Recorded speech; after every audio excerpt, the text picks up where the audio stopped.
Magandang tanghali mga breeder. Kita nyo yung outfit ko. Kasama ko si Pisan at ang aking pamangkin, Hunter Silmon. Yan mga breeder, magagawa kami ng breeding pen, fly pen ni pamangkin. Yan, kami na lang ang dadali dito.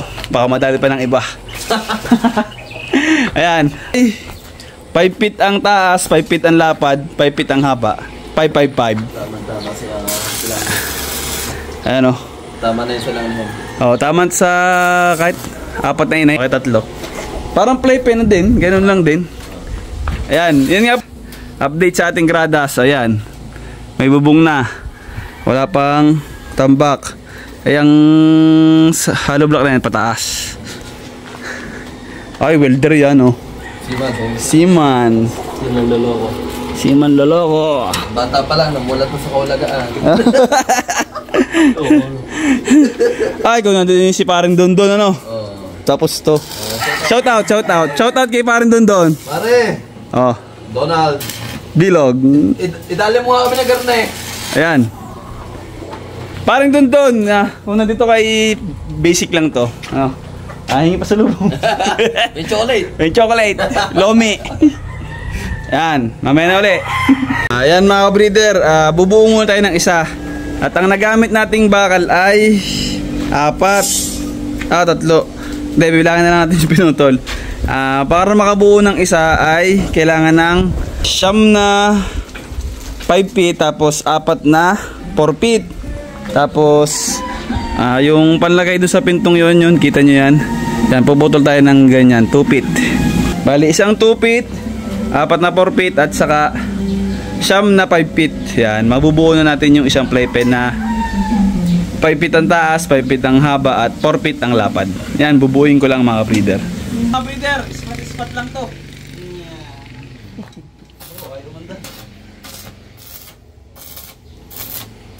Panis. Forman, anong sunod na gagawin po natin? Magluluto tayo ng puso. Okay, puso. Anong luto dyan? Forman. Anong luto dyan? Para kayo mimik, Forman. Ayaw. Ayaw mimik. Recipe ano yan, tol?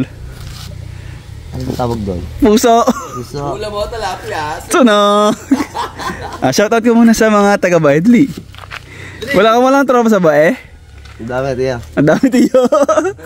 Galing pala mong kumanta nito. Mahihain pala to. Hindi pala to. PJ, hindi pala to pwedeng maging hindi pala pwedeng sama sa vlog. Hindi na i-make.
Ayan mga breeder,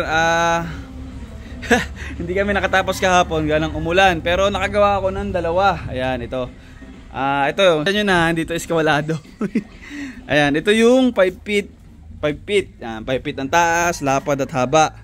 Naglagay ako dito ng patungan ng tawag doon, pugad, tsaka dito.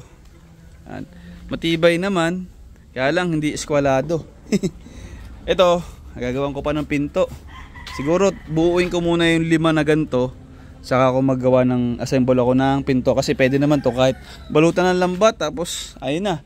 Ito yung isa, yung 5 feet ang taas, 5 feet ang haba, 4 feet ang lapad. Ito pala yung mas maganda. Yan o, mas maganda to para sa akin. papatong nyo sa dalawang sa dalawang hollow block, okay na oh. Ayan. O nga pala mga breeder, ito yung ating Gradas. Tigil siya mga breeder dahil syempre low budget na at may may utang na rin tayo kay Papa. At hindi nga pala ito kayang tapusin ng pera natin. Kaya si Papa, sabi niya akong bahala sa materyales, ako sa labor. Gusto niya malagyan ng asinta at saka malagyan ng bubong. Kulang na ako ng 17,000 si Papa. Salamat pa.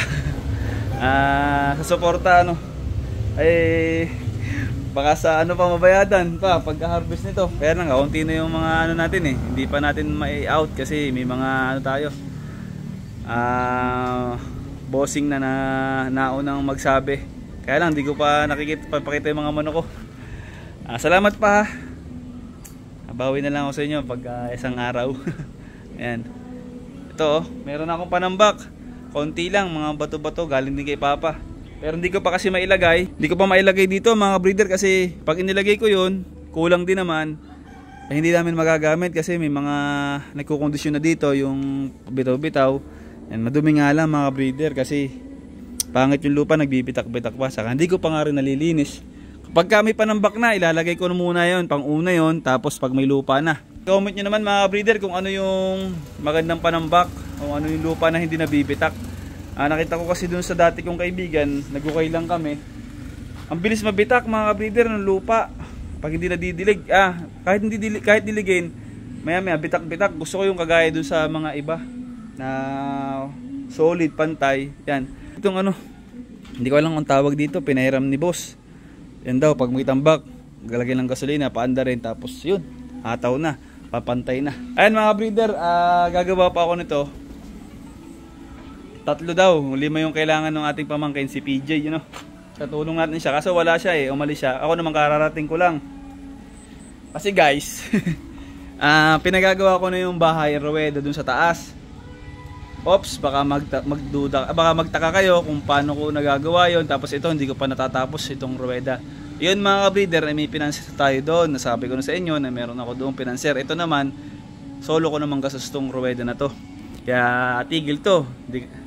Kaya naman mga breeder na nauna pa to kaysa doon sa pinanser natin yun. Ito naman mga breeder, kagaya ng dati, utay-utay lang. Mga to siguro 1 taon finish na to. Hindi basta mas masarap yung utay-utay at saka hindi ko rin naman kaya mga breeder napatapos to. Maganda-ganda nga yun, medyo matagal-tagal tayo magbablog kung paano natin nagawa. Hindi ko na lang nabidyohan yung mga kung paano ginawa yung mga ganyan kasi katulong din tayo minsan sa pag saka busy tayo dun sa kabila, may pinagagawa tayo.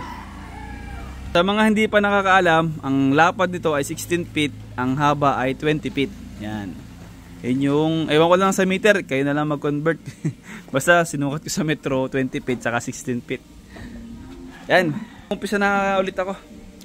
Doon nga pala yung bayaw ni pamangkin, si Lon, galing niyang kumanta. Pinasuyuan ko magpainom ng manok, nilinis yung banga. Kasi dumi na daw, sabi ko dumi na nga, hindi na nalilinis, isang buwan na hatang hindi nalilinis madumi na. Salamat tol mamaya na lang. Ayan mga breeder, umpisan ko na, mamaya na lang ulit, pakikita ko sa inyo yung mga gagawin ko.